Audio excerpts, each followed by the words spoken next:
Sure. My name's Peter Davis, Dr. Peter Davis, and I'm a lecturer in management at the School of Management at Leicester University in the United Kingdom. I'm a former student of the Cooperative College at Loughborough and the University of Sussex, where I read political science and School of African Nation Studies and cooperative studies for the Nottingham University diploma, as it was in those days, where I was sent there as a member from the London Cooperative Society, which is how I got a university education, really, through the cooperative movement. So, maybe we'll talk first of all about Rochdale, and then you can tell us about the Cooperative University. Yeah, sure. What would you like to? You'd like me to talk about the Rochdale pioneers? Yes. Well, the interesting thing about Rochdale is that it has an enormous significance, ideological significance. In practical terms, it's a myth. I would say of the Rochdale Cooperative Society, it was a wonderful thing, but it's mythic in the way it's presented, because really the Rochdale pioneers were not really the first cooperative by a long chalk. As a matter of fact, in Canada, the Sussex Cooperative, which is now part of Co-Atlantic, is probably the oldest continuous cooperative anywhere in the world. I think it started in the 1830s in Sussex in Canada. And I'm almost certain, by the name Sussex, that the people that started it came from Brighton and were influenced by Dr. William King, who was, of course, based in Brighton.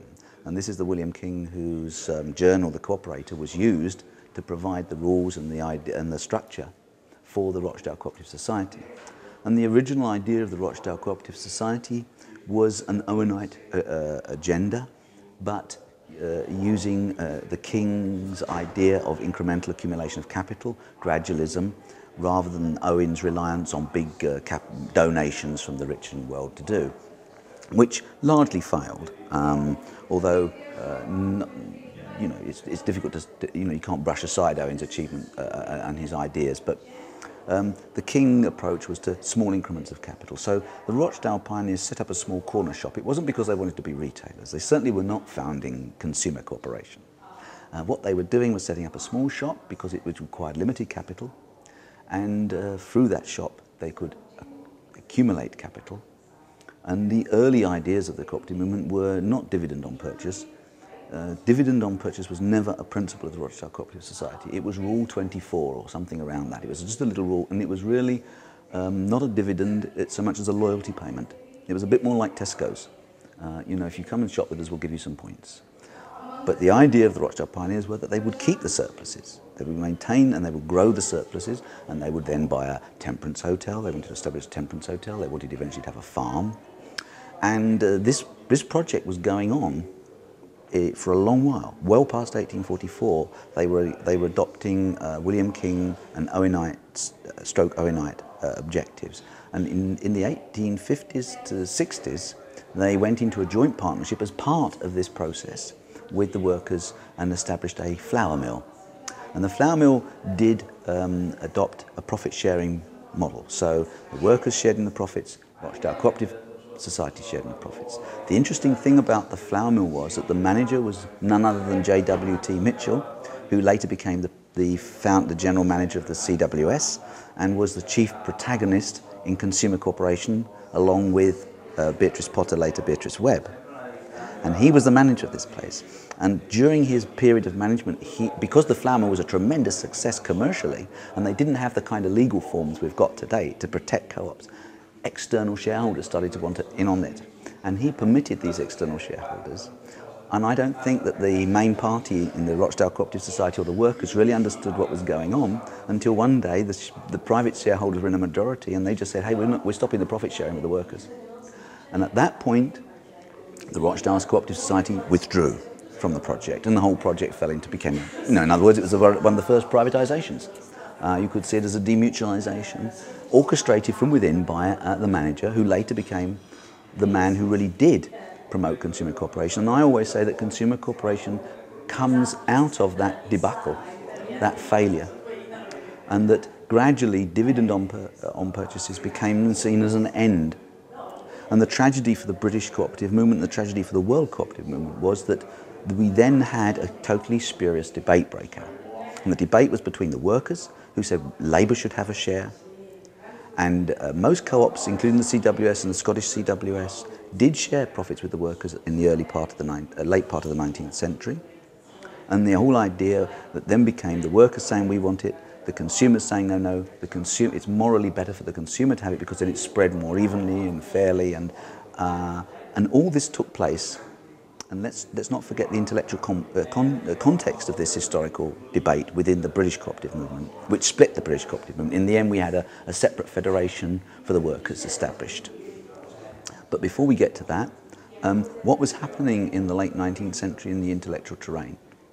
We had, with the rise of Marxism and David Ricardo's theories of the impoverishment and immiseration of the working class, the fact that as a result of the transfer of capital replacing labour, the ruling class could get richer while the working class got poorer, which was the basis for Marx's ideas about immiseration and destruction of capitalism through the collapse, really, of wages, etc.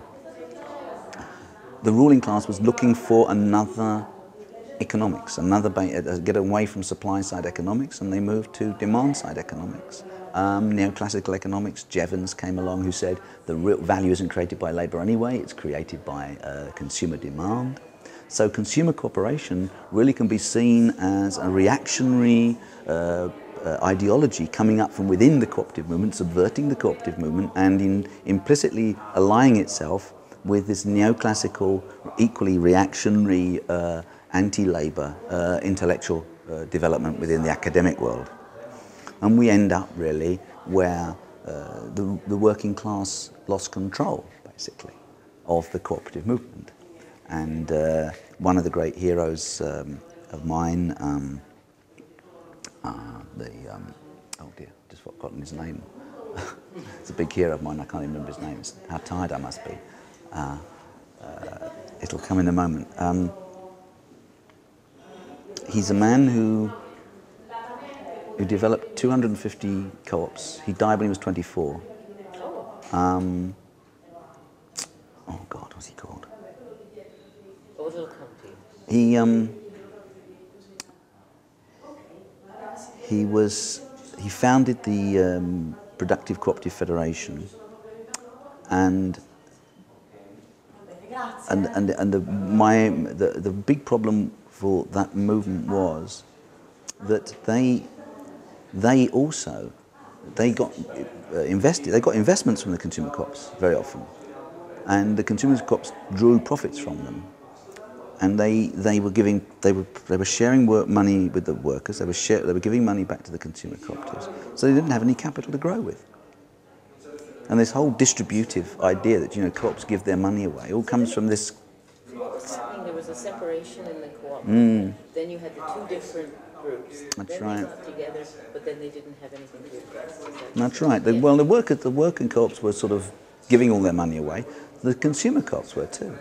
And when you look at it, although the consumer co-ops were triumphant and very, very well managed, I mean, they went into industrial production. The co-ops ran their own biscuit factories. They even developed manufacturing for a while. They had, I think, there were co-op bicycles and co-op radios and things like that. But they never really put the investment in because they were giving too much away. And if you look at this whole period, why haven't we got a cooperative Chrysler or GM or Ford? Why haven't we got a cooperative typewriting empire or telephone empire? I mean, the late 19th century was a period of major technological innovations. The chemical industry, electricity, all of this stuff, the motor car, diesel, it was all there. All these innovations, but labour wasn't involved in any of it. There was no technology transfers, and there was no capital because we were all talking about consumption, and it was a totally, it was a complete cul-de-sac. And where the workers were able to go into production was because they were going into production in areas they were already in, which were failing. They were barge-making co-ops, they were bucket-making co-ops because these things were going. Where they survived, and this I think is a good thing and proves how resilient worker co-ops can be, In areas like printing and hosiery and knitwear, there were worker co-ops that survived for generations. That was because they survived because they were able to exist with a lower rate of return, but they couldn't grow because you can't grow a business if the industry is not growing. So you found worker co-ops going into areas where the industry had reached its peak and was contracting, and they were getting made redundant, so they established themselves in the skills they knew. But there was never the transfer into new expanding industries. So we've never had a cooperative Microsoft. We can't possibly. There's no capital for it. And without the capital, how can you attract the intellectual capital if you haven't got the financial capital? What was the basis then of the co-ops at that time? Was it for the labor co-ops to protect labor rights, and for the consumer co-ops to protect consumer rights? Did they have a larger mandate? Well, I think social and human rights. I think what was going on was we ended up in England, in the British model, with a tripartite system. The trade unions represented labour in industrial relations, the cooperatives represented the consumer, and the Labour Party was the political wing that would lead. And this sort of tripartite model was the one that was retained up until Blair. Really. Well, that's essentially in Canada too, isn't it? That's the Blairite. That was then New Labour came along and disentangled the working class element, marginalised the trade union role within the Labour Party. The cooperatives were already marginalised, basically, because consumer cooperation can only go so far, and worker co-op was a marginal activity without capital. I mean, we can show. I mean, I was a member of Industrial Common Ownership Finance. We had £1 million, which we lent out over a decade 10 times. And we had a very clear policy. We wouldn't give anybody any money, loan anybody any money, unless they'd been already turned down by the banks. Now, that might send a very irrational policy to adopt, because, it means we're taking all the ones the banks think are too risky to loan to.